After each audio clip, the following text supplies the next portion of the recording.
Hi everyone, my name is Natalie. Today I wanted to do my next wrap up. These are the 11th to 15th books I have read in 2018 so far.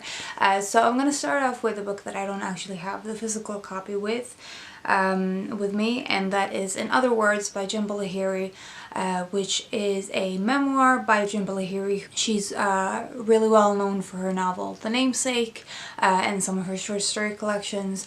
I haven't read her before, and I was really interested in this memoir in particular because she wrote it in Italian, and she talks about her experience learning a new language and writing a new language. And since I have always found language a really interesting topic, linguistics and the way the language becomes part of an identity and nationality and home, these themes have always interested me, probably because I am from mixed background as well. My dad is from Iran, my mom has connections to Finland, and I speak English a lot of the time while my first language is Swedish. So it is natural for me to find this topic interesting, but I also have been spending a lot of time recently studying French on my own, and so this memoir it was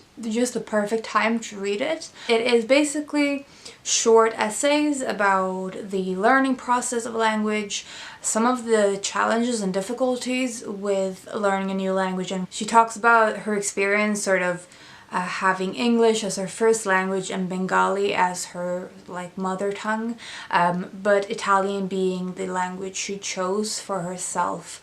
And I just found the whole collection of essays and the various different, so for example, she talks about the basically impossible goal with language learning, in that you are never done with learning a language. You can never just reach a goal and check it off.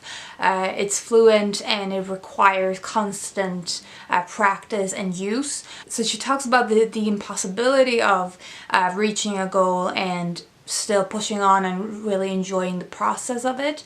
But she also talks about things like the way that language has been part of her identity from her own past, and how Italian is becoming part of her new life.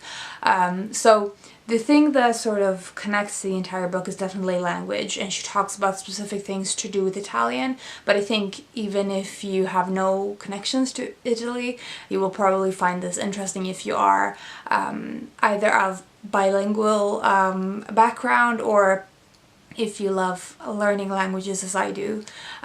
So yeah, I've written a full review of this as well as the other books that I will talk about, so I will link all of them in the description. One thing though that I wanted to mention is that in other words, in the last chapter, there's like an afterword, and she talks about her own process of writing this book and what it meant to her and what it is. And actually, if you can find the book in a physical copy and read the last chapter first, it might actually be a good way for you to get a sense of the book. In the afterword, she mentions Agota Christoph as an inspiration and someone she sort of connects with. And instantly that made me like Lahiri even more, because Agota Christoph is obviously the writer of the Twins trilogy, which I mentioned in several videos. I feel like I always mention Agota Christoph. So she talks about how Agota Christoph actually fled her home country and adapted French, learned French, and wrote in French. I just thought that was an interesting little anecdote that came in the very end of the book that I already felt very personally connected to, in other words, and to Lahiri as a person.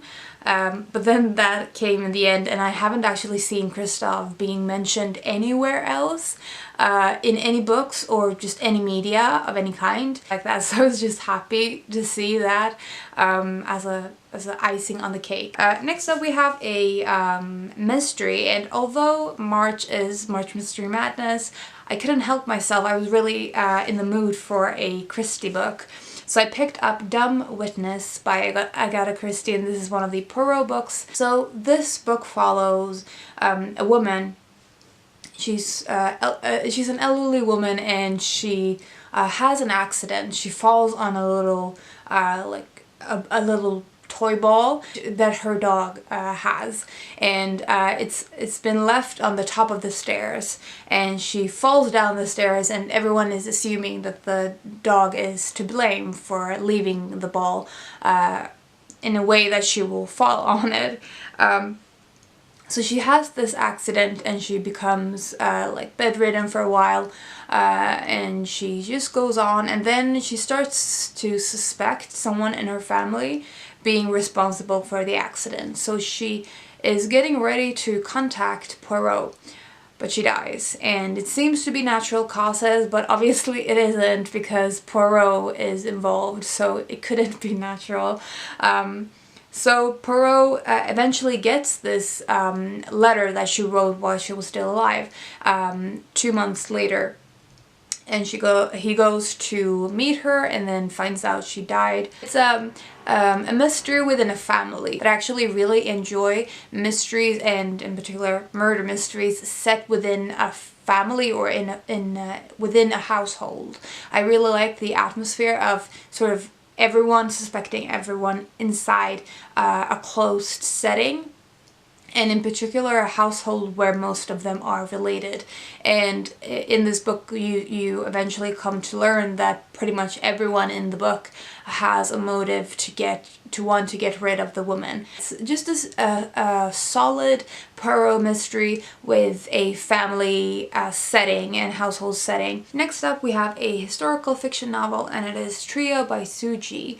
This book is set right before the Second World War starts, and it follows a man called Stephen who has just in the first chapter lost his wife to tuberculosis. So he has become a widower, and he's trying to figure out how to cope with her death and how to move on with his life. So the only thing basically that he feels he's capable of doing is going to his work. He works as a teacher, so he goes back and forward to work, and most of his remaining time he spends in the house where he lived with his wife on the moor, so he's quite isolated from people. And he doesn't want to go away from the moors because he still kind of sees her ghost there. It's not a literal ghost, but he can still sort of imagine her there. So he talks to her and writes to her in the beginning of the novel, and has a hard time letting go. So he is in this sort of turmoil in the beginning of the book, and then he meets, through a friend at work, he meets a musical trio, which is where the title comes from. So this musical trio is made up of Diana, George, and Margot. So in becoming involved in these people's lives and meeting the trio and the Frank, the person who introduced him to them, as well as a lot of other people, he sort of creeps out of his shell and sort of becomes part of the world again after being quite isolated after his wife's death. He develops a relationship with Margot, one of the people in the trio. It is a very slow-paced book. A lot of the book is about grief and death and the way that people deal with it and how they respond to it. My favorite parts of the book probably were about Stephen dealing with his wife's passing. It's also about music, and it's about art and the way that that can inspire people, and how that can sort of almost create a more colorful world. And it's about the war, since the setting is just before the Second World War, so it isn't so much the actual wartime that is in the book, but rather the sort of the creeping sensation of it coming, and how it is changing their world and the fear related to that. So I really like this. I especially liked, as I said, Stephen's narrative, specifically connected to his wife. I wasn't as I wasn't as emotionally invested in the trio on their own, but the main thing that let me down on this is the last like 60 pages goes forward in time, and I wasn't really into the mixing of the two timelines. I didn't really think it was necessary, but I've written more about this in my review. Next up, we have a book that I actually just recently bought, and it is The White Book by Kang, which is a book that came out in the end of 2017. It's sort of a genre-bending poetry slash essay slash flash fiction kind of deal with musings on the color white. I would say that this is sort of a tribute to Han Kang's older sister, or the child that was born before her but died after 2 hours after her mother giving birth to the child.